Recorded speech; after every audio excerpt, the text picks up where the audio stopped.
چار خوش نصیب اصحاب کرام رضی اللہ تعالی عنہم کا واقعہ، جن کو نبی کریم صلی اللہ علیہ وآلہ وسلم نے ایک ہی محفل میں ایک ہی وقت جنت کی بشارت فرمائی، اور ایک صحابی کو جنت کے ساتھ مصیبت پیش آنے کی بھی پیشن گوئی فرمائی۔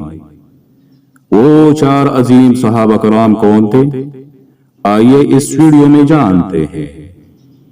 سیرت انفو میں ایک بار پھر سے خوش آمدید۔ السلام علیکم ورحمۃ اللہ وبرکاتہ۔ میں بن جاؤں جاروب کش ان کے در کا، میں بن جاؤں جاروب کش ان کے در کا، یہ منصب ملے التجا کرتے کرتے، جس کو در رسول کی حاصل ہے چاکری، جس کو در رسول کی حاصل ہے چاکری، ظاہر میں ہے غلام مگر تاجدار ہے۔ حضرت ابو موسیٰ اشعری رضی اللہ تعالی عنہ فرماتے ہیں کہ میں وضو کر کے گھر سے باہر نکلا اور دل میں سوچا آج میں ضرور رسول اللہ صلی اللہ علیہ وآلہ وسلم کے ساتھ رہوں گا اور آپ کی خدمت کروں گا۔ اسی خیال سے میں مسجد میں گیا، کچھ لوگوں سے حضور صلی اللہ علیہ وآلہ وسلم کے متعلق پوچھا تو پتہ چلا آپ ادھر کسی طرف تشریف لے گئے ہیں۔ میں آپ کے نقش قدم کو دیکھتے ہوئے اور لوگوں سے پوچھتے ہوئے ایک باغ بیر عریس کے دروازے پر جا کر بیٹھ گیا جو کھجور کی شاخوں کا تھا۔ حضور صلی اللہ علیہ وآلہ وسلم جب ضرورت سے فارغ ہو کر آئے تو وضو کیا اور کنواں کے منڈیر پر بیٹھ گئے، پھنڈ لیا کولی اور دونوں پیر کو کنواں کے اندر لٹکا دیا۔ میں حضور صلی اللہ علیہ وآلہ وسلم کی خدمت میں حاضر ہوا، سلام عرض کیا اور واپس دروازے پر آ کر بیٹھ گیا۔ میں نے اپنے دل میں سوچا کہ آج میں رسول اللہ صلی اللہ علیہ وآلہ وسلم کا دربار بن کر رہوں گا۔ اسی درمیان ایک آدمی آئے اور دروازہ کھٹکھٹایا۔ میں نے پوچھا کون؟ جواب دیا میں ابو بکر ہوں۔ میں نے کہا ٹھہریے، میں اجازت لے کر آؤں۔ میں نے حضور صلی اللہ علیہ وآلہ وسلم کی خدمت میں عرض کیا یا رسول اللہ، ابو بکر آئے ہیں اور حاضری کی اجازت طلب کرتے ہیں۔ حضور صلی اللہ علیہ وآلہ وسلم نے فرمایا انہیں اندر آنے دو اور ان کو جنت کی خوشخبری سناؤ۔ میں نے دروازہ کھولا اور حضرت ابو بکر صدیق رضی اللہ تعالی عنہ سے کہا اندر آ جائیے۔ میں نے انہیں جنت کی بشارت سنا دی۔ اس بشارت کے ملنے پر انہوں نے خدا کا شکر ادا کیا اور حضور صلی اللہ علیہ وآلہ وسلم کے دائیں طرف کنواں کے چبوترے پر آ کر بیٹھ گئے، اپنی ٹانگوں کو کنواں میں لٹکا دیا اور اپنی پھنڈلیاں کھول لی جیسا کہ رسول اللہ صلی اللہ علیہ وآلہ وسلم نے کیا تھا۔ میں واپس آ کر پھر سے دروازے پر بیٹھ گیا۔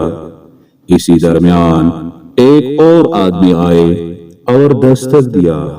میں نے پوچھا کون؟ جواب ملا عمر بن خطاب ہے۔ میں نے کہا ذرا ٹھہریے، میں اجازت لے کر حاضر ہوتا ہوں۔ میں رسول اللہ صلی اللہ علیہ وآلہ وسلم کی خدمت میں حاضر ہوا، سلام عرض کیا اور کہا یا رسول اللہ صلی اللہ علیہ وآلہ وسلم، حضرت عمر آئے ہیں اور آپ کی بارگاہ میں حاضری کی اجازت طلب کر رہے ہیں۔ حضور صلی اللہ علیہ وآلہ وسلم نے فرمایا انہیں بھی اندر بلاؤ۔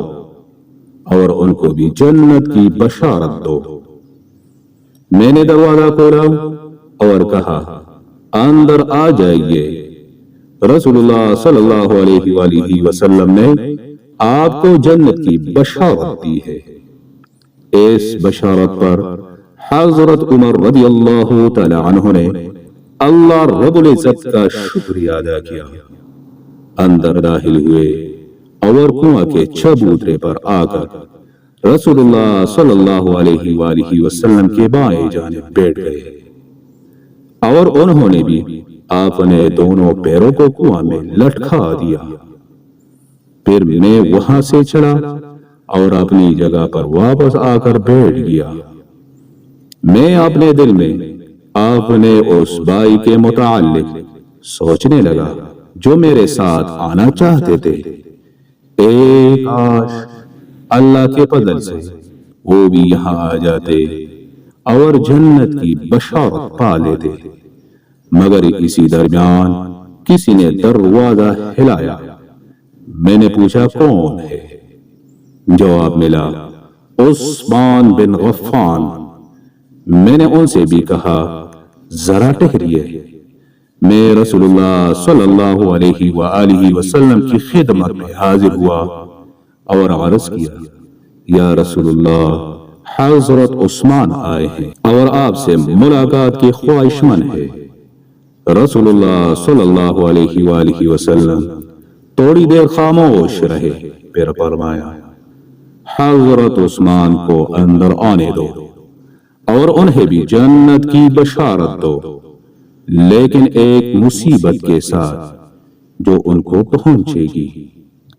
میں نے حضرت عثمان رضی اللہ تعالی عنہ کو اندر آنے کے لیے کہا اور حضور صلی اللہ علیہ وآلہ وسلم نے جو فرمایا تھا انہیں بتا دیا۔ انہوں نے بھی اللہ تعالیٰ کی حمد و ثنا کی اور کہا اللہ تعالیٰ ہی مددگار ہے۔